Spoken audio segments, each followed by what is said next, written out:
Alright guys, welcome back to the channel. Today we're going to be working on a Chrysler 200. We're going to be doing the brake lines.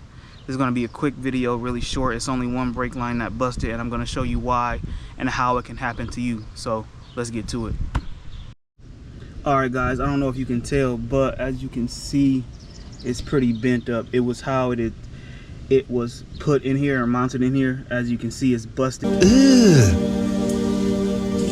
Brother, what's that?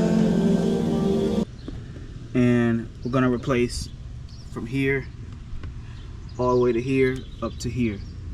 So this is a pretty easy replacement, and it's also an easy mistake when you are installing these, because you have to install it a certain way to where it doesn't collapse on itself.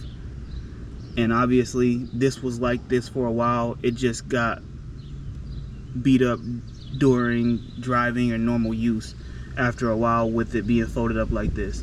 You have to make sure it's put in there the right way to where it won't do this, and I'll show you guys that once we start taking this stuff off. First thing you're going to take off is going to be this clip right here. Just gonna, let me see if I can get it out.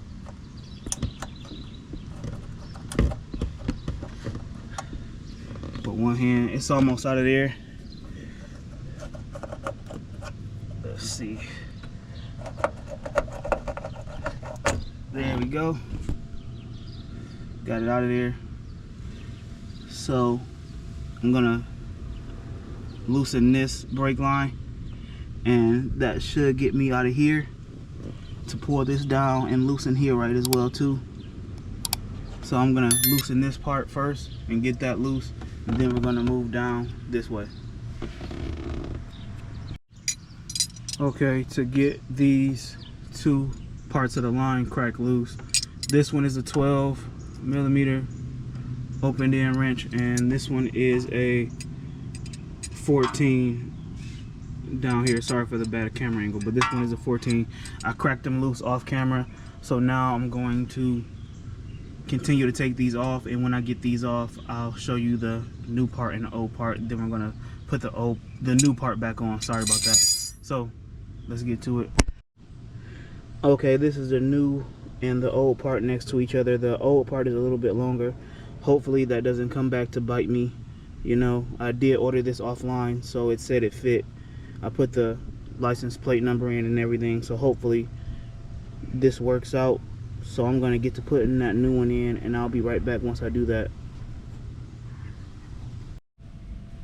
Alright guys, we got it in here. I'm gonna adjust this a little farther back to make it line up better, but other than that, everything is tightened down very snug. And now it's just gonna be the bleeding process and going from there to make sure we still got enough pressure coming from the master cylinder.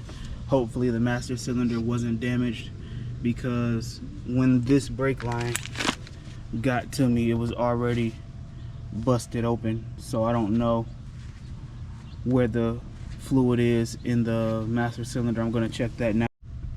So guys, next thing, probably won't be on the video, but next thing you would do in this situation is bleed the brakes. Use this bleeder screw right here. Have somebody pumping the brakes, pump it up, and you would loosen this, and fluid and air would come out, and you would do that until only fluid came out. So just to let you guys know, I'm not going to put that in this video, but that will be the next thing you would need to do. Alright guys, that's pretty much it for this video. It was pretty short, straight to the point. Don't want to drag them out longer than they need to be. So if you stayed this long, I appreciate you. Thank you to all my new subscribers. Thank you for the people sticking around, and catch me in the next one. Peace.